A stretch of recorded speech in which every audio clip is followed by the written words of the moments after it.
Mama wakwaba diaba GC and page so midin e de adwoa searchim and then dey the kind of the ehwe me a mesro na wa subscribe to GC and page so fa send me a notification bell on so be a notification and sane news e de betum bia obenye bi etie anase obenye bi ahwe e wo GC and page so Sompa FM omo odwumedie bia watu ne din ade ache bia na Omanhene yaw edubuache na o host program watu ne din ade ache bia na ewo ade ache bia dwumedie so no eye politics na omo kan wo so omo discuss ensema etwegu efa yem politics ho na titiri pa NDC na NPP na ewo discussion omo ye ewo ade ache bia dwumedie so no omo de tudwa no omo ekyerese baako ekyerese Omanhene that His Excellency John Dramani Mahama enya dia o show seriousness bia bibia enche so Omanhene that John Dramani Mahama is serious of so obedi Omanhene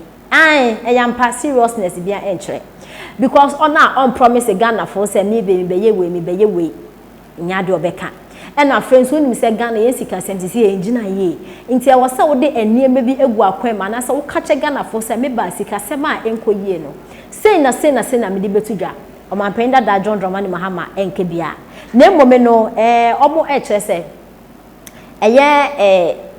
NDC echidifo no omo ma ye serious kame akoye so omo kra no mpese omo be ye president no na nipa no anka se opese obe ye president na seriousness ba ko sende onchire kra onse ebo bia no Omanhene da John Dramani Mahama na oba for 4 years pe enti no se wanhye bo na oba na se wanye bibia ono he enya de ebeto ama ne bi ntinya de ko ba be ha no ho ena afenso on hyebo na se wanye obi akoka se wa hyebo wanye there is a group one any to say no mo e kire se Omanhene da John Dramani Mahama wo se wo ba kire se ministers a wo de odi bebu oman no obeti so na no mo e kire se Omanhene da John Dramani Mahama wo fi abem no with 10 regions no wo de 84 ministers na ekoyo 84 ministers in the fear bem with 10 regions.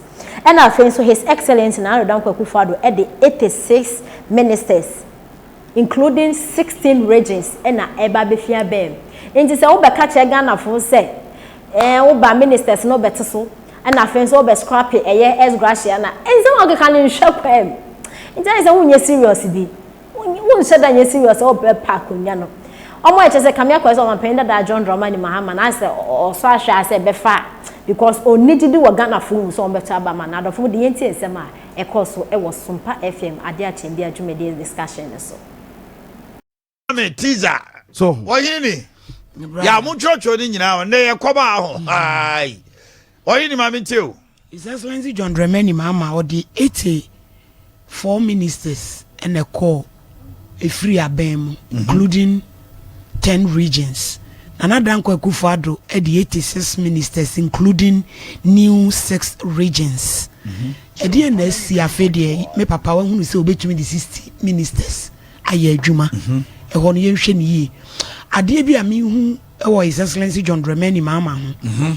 Party chita for na ye willing gidi pa pe power no.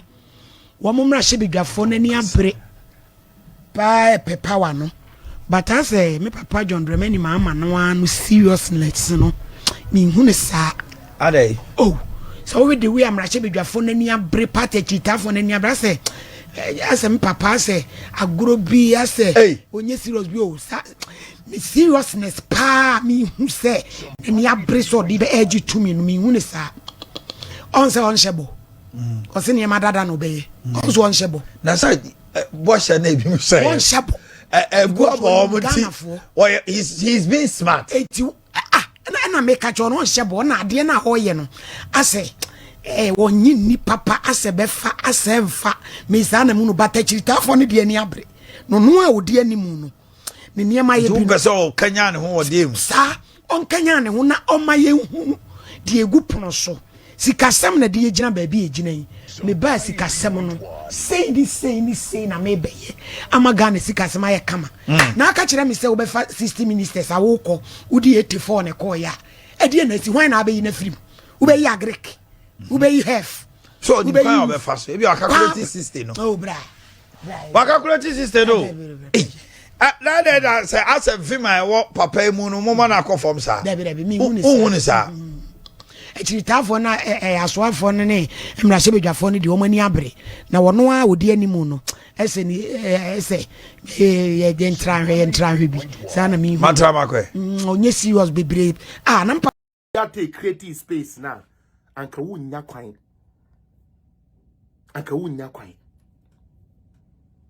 me say me pe ene minister obeka kire me say ni sika wode ya adwuma na efro no ane botom na free finance ministry.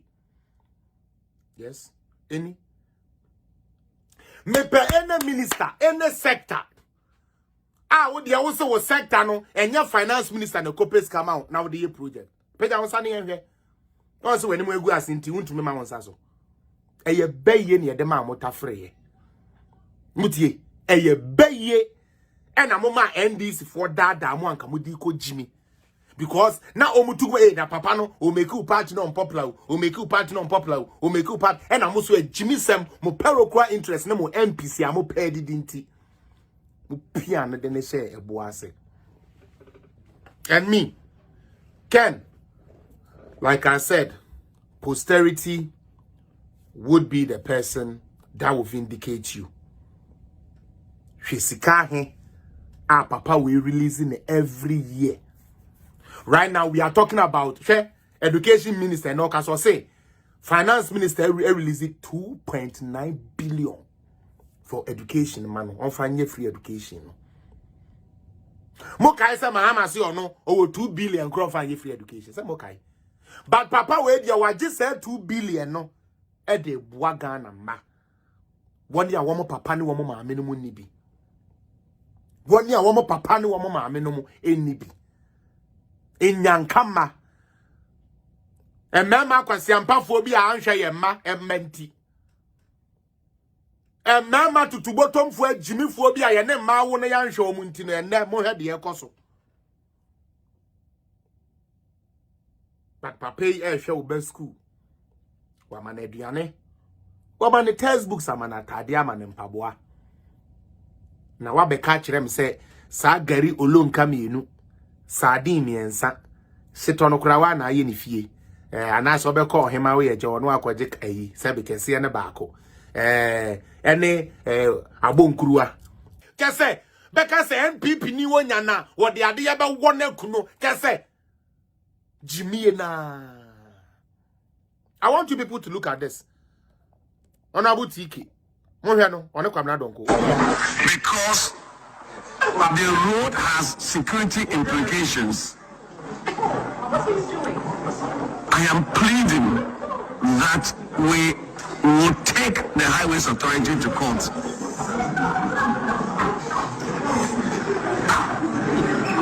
No. Did you listen? Just say, oh my God. Yes, we have the social media. Ni ye ko ni na tin. Cause akwasiampa for boys bia ye nim how a system work. Because a Jimmy for be to say fear vim lady poku anomo a wo mo they just want to be noticed. Kasa nkwasia kasa kankura se kasa the aye kan ye ntiase. Sometimes I wonder what kind of education background that girl has because so school papa dia na nyene school na mo ano. Jim lady, look at this video. I want you to play this video on your page. What's he doing? I am pleading that we will take the Highways Authority to court.